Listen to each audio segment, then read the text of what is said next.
Hey guys, as some of you might know, it is Diabetes Awareness Month, so I thought I would do a little video on some diabetes related topics or topic. Just picked up my little guy over here from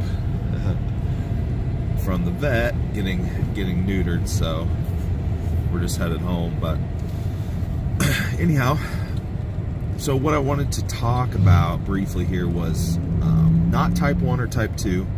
Those are, most people know what those are, know the basics of them. So I want to talk about something a little bit different, as I'm always interested in new medical discoveries, I guess. And this isn't, extremely new, but it's relatively new, and a lot of people don't know about it. So what I'm talking about is type 1.5 diabetes, which that's not an actual proper medical diagnosis. To my knowledge, it is not a medical diagnosis as of now.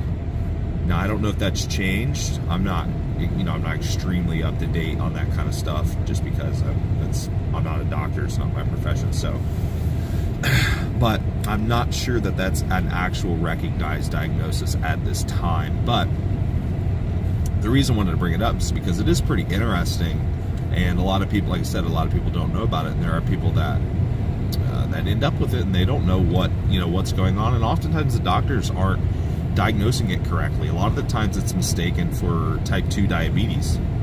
So what it is it's much more similar to type 1. The reason that it's different is that its onset is very late, whereas type 1 typically onsets very early in life. It's pretty abrupt. The people that have it, they're going to pretty much need insulin right away.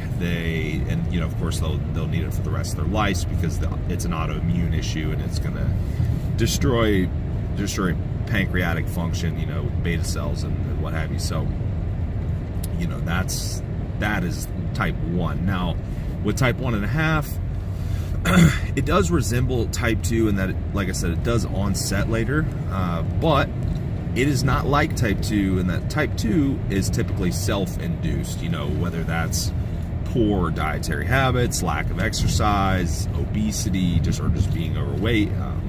People that have, there's a lot of things that can cause insulin resistance, and then having it chronically, and then having chronically elevated blood sugar and so on and so forth. You can eventually develop type 2, and a lot of people do develop it that way. So it is not like type 2 in that way.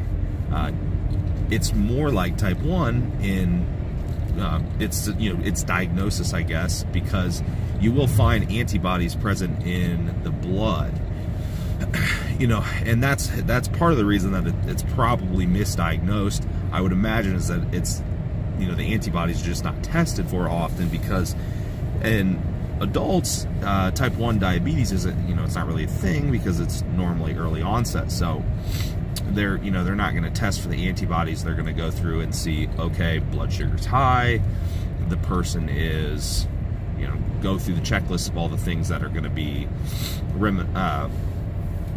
similar to type 2, and its onset is slow, is oftentimes slow like type 2 as well. So they may not need insulin right away. So not everything, but a lot of things are going to mimic type 2 in that regard. So it's going to be a lot harder to diagnose without seeing those antibodies in there. Now, as those antibodies start to, or as the autoimmune issue flares up and starts to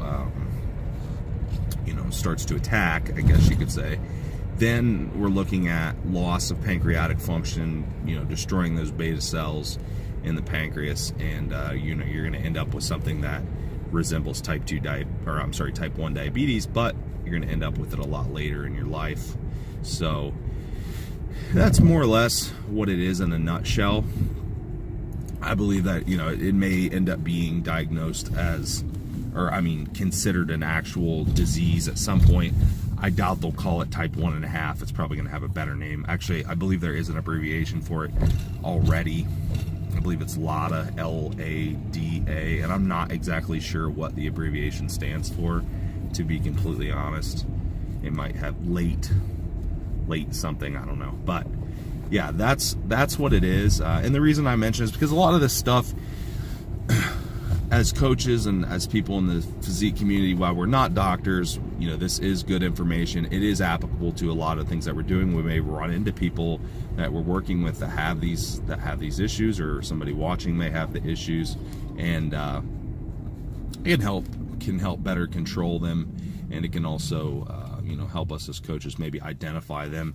Because the thing about us as coaches is, you know, we're working with these people on a regular basis, and we're seeing a lot of things that their doctor is not seeing, and because we're getting feedback on a pretty constant basis, and even if we don't know something, we might be able to identify something or know something's wrong and catch it while, you know, before it's fully developed. So yep, hope you guys enjoyed this short little informative video, and everyone have a good day.